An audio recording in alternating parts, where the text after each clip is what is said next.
Apa hukumnya orang muslim memelihara anjing? Mengapa bertakbir sebelum baca wadduha? La ilaha illallah wallahu akbar. Bismillahirrahmanirrahim wadduha. Kenapa bertakbir sebelum baca wadduha? Karena surat ad-duha turunnya lama, enggak turun.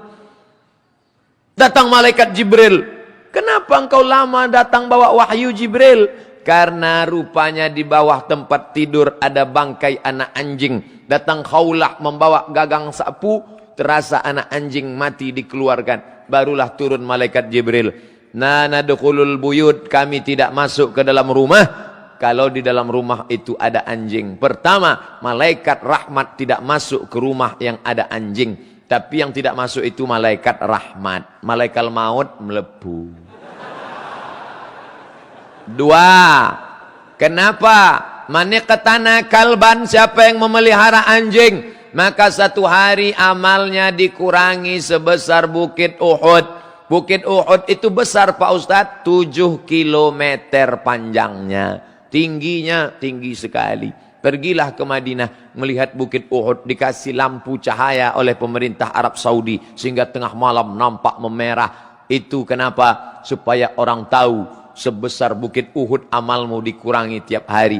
Amalmu dikurangi tiap hari sebesar Bukit Uhud, sedangkan amalmu setiap hari sebesar bisul. Yang dikurangi sebesar Bukit Uhud. Jadi tiap hari min. Oleh sebab itu pulang dari sini lepaskanlah anjing-anjingmu. Itu Pak Ustadz Ashabul Kahfi. Itu syariat sebelum Nabi Muhammad SAW. Itu ceritanya bukan nyuruh miara anjing. Itu menceritakan walaupun seekor anjing, kalau mengabdi kepada ulama tetap disebutkan Allah. Informasinya tidak penting. Seekor anjing menjulurkan kakinya di depan pintu gua. Untuk apa Allah ceritakan itu? Allah mau kasih tahu pelajaran. Hai orang beriman, walaupun seekor anjing, kalau menjaga ulama, tetap diceritakan Allah dalam Al-Quran. Bukan hai orang beriman, peliharalah anjing. Saya bertanya, bagaimana pendapat Ustadz bila ada akhwat? Oh ini serius nih. Bila ada akhwat yang ingin menikah muda tapi orang tua tidak setuju karena ingin anaknya lulus kuliah dan menggapai cita-citanya dulu baru boleh menikah. Saya termasuk yang kategori ini. Makanya umur sudah 41 tahun, anak masih kecil karena terlambat menikah. Pulang dari, jadi curhat jadinya. Makanya saya anjurkan selalu, kemarin bulan Agustus saya sebulan di Kairo. Diundang adik-adik untuk dialog.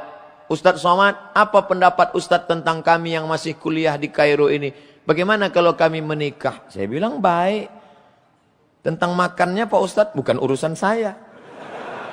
Kamu kan dapat kiriman dari orang tua kan? Iya. Masih ada subsidi APBD kan? Iya. Yang perempuan itu juga iya. Gabungkan APBD-nya. 2. Tanya dia, oh Adinda, sudikah kau menerima pinanganku? Kita mungkin nanti dalam keadaan susah, tapi demi untuk kebersamaan. Mungkin kita akan makan sebulan sehari sekali saja. Kata si perempuan, enggak apa-apa mas, tapi jangan lama-lama ya. Man istata'a minkumul ba'ah, siapa di antara kalian yang mampu menikah, falyatazawwaj, menikahlah. Fa innahu aghaddu lil basar, karena menikah itu menjaga pandangan, wa ahsanu lil farj, menjaga kemaluan. Kepala kalian lebih terjaga, apalagi anak tadi hafal Quran. Dengan menikah maka hafalannya terjaga, karena mata ini luar biasa. Imam dari Palestina mau beli roti gandum, sudah masuk ke dalam toko penjual roti, keluar lagi. Kenapa? Karena penjaganya pakai rok mini. Dia nggak mau hafalannya hilang melihat lutut si penjaga. Walaupun lutut itu hitam dan berkudis. Saya tanya, mat khusjua kenapa kamu nggak masuk ke dalam? Kata dia, itu ada perempuan tidak menutup aurat. Saya tidak mau hafalan saya rusak. Dia keluar, saya yang masuk ke dalam. Saya beli roti. Saya beli. Selesai. Jamaah nanya, Ustaz nggak takut hafalannya hilang? Udah lama hilang.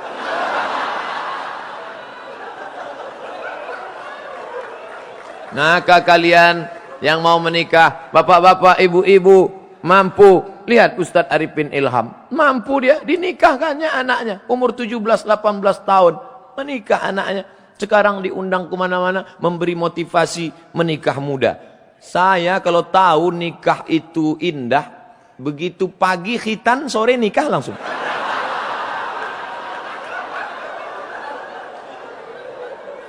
Kasih tips agar bicara ke orang tua untuk minta izin nikah muda. Sampean jangan ngomong langsung ke orang tua. Jangan pulang dari sini, papa sini, mama sini. Ya ayyuhalladzina amanu. Jangan kamu yang ngomong.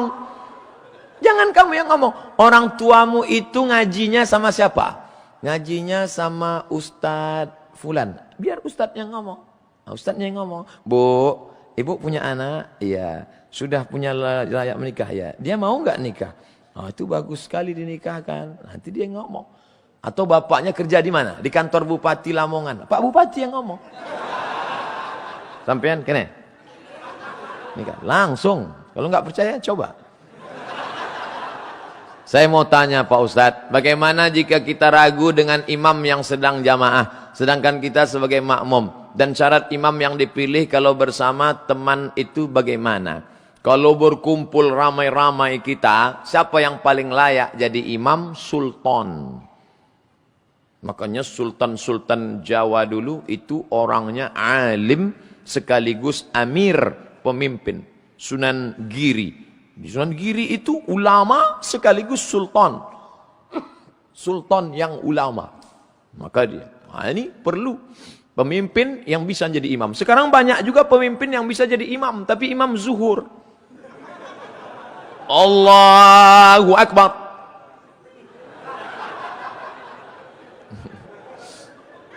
Yang bisa imam zuhur, maghrib, subuh, isya dan asar. Nah, ini dia. Lalu kalau pemimpin tidak bisa, pemimpin mengangkat imam. Namanya imam ratib. Nah itulah imam ratib kita tadi. Siapapun yang datang ke masjid ini, nggak boleh nyelonong maju jadi imam. Selagi ada imam ratib. Imam ratib, imam tetap. Syekh Abdurrahman Sudais di Makkah Al-Mukarramah. Syekh Su'ud As-Suraim. Syekh Muhammad Jibril di Masjid Amr bin As di Kairo. Nah ini imam-imam ratib. Lalu kemudian di bawah itu, dalam mazhab Syafi'i sampai 14. Yang ke nomor 14, yang paling banyak hafalannya, yang paling paham Al-Quran Sunnah, yang paling, bahkan ada di situ di antara 1 sampai 14, yang paling ganteng. Sama-sama hafal, sama-sama alim, sama-sama abid, tapi yang satu ganteng, yang satu kurang ganteng. Yang ganteng itu jadi imam. Sampai-sampai yang paling bersih bajunya, anzafu sauban, paling bersih. Kemudian yang paling nomor 14 yang sudah menikah. Jadi menikah itu nomor 14. Karena di bulan Ramadan banyak juga masalah komplain masyarakat. Kenapa dia yang jadi imam? Di tempat kami anak-anak tahfiz Quran dipanggil jadi imam tarawih, masyarakat komplain. Itu imamnya sudah nikah apa belum? Pak, nikah itu nomor 14. Dia memang belum nikah tapi hafal Quran. Bapak udah nikah bolak-balik nggak hafal Quran.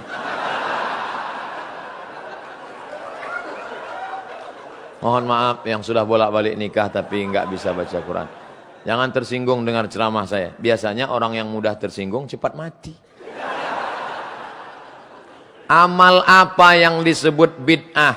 Perbuatan, ucapan, tindakan tidak ada dalilnya. Bid'ah. Perbuatan, ucapan, tindakan, tingkah laku tidak ada dalilnya, bid'ah. Selama ada dalilnya, tidak boleh kita membid'ahkan orang. Selama ada dalilnya, Quran, hadis, ijma', qiyas, syar'u man qablana, saddu zara'i, qaulu sahabi, istihsan, istishab, urf, maka tidak boleh dikatakan bid'ah.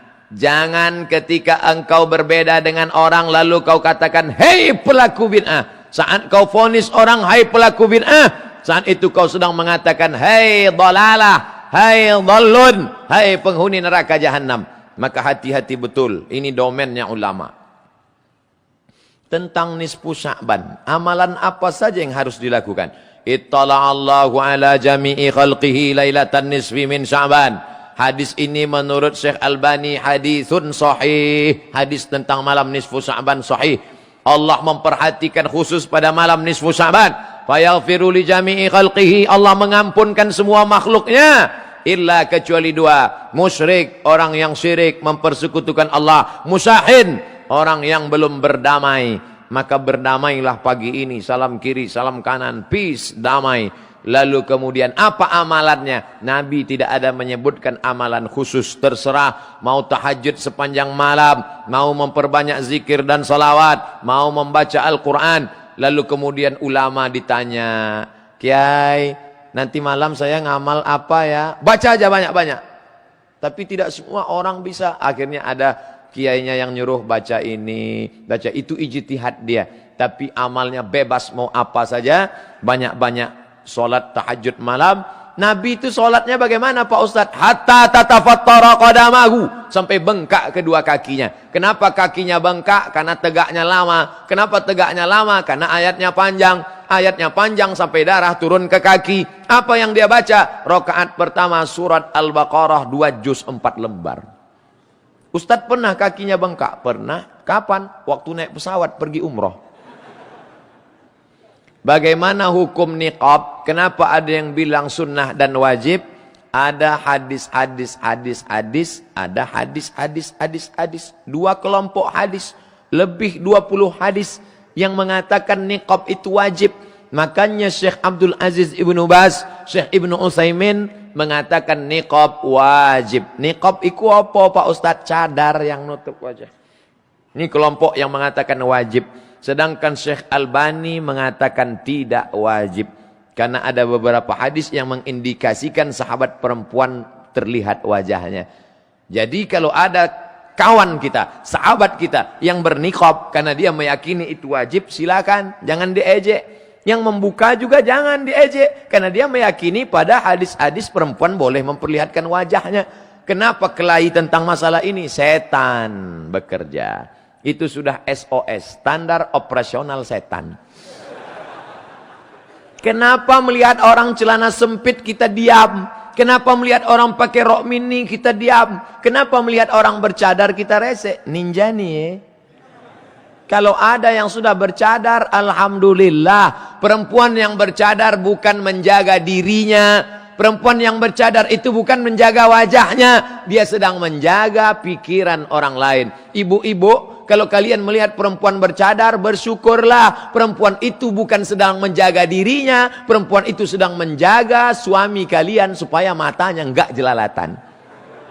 Mestinya kalau ketemu perempuan bercadar, terima kasih yang mbak. Kalau sampean enggak gini, suami saya dari tadi.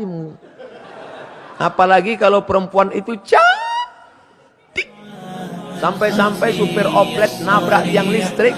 يا ساعة الفضاء الرحيب الفسيح تنحى يا حزن واهجر فؤادا توكل بجد بعزم فصيح فإني علمت بأنك نجوى ولبس خبيث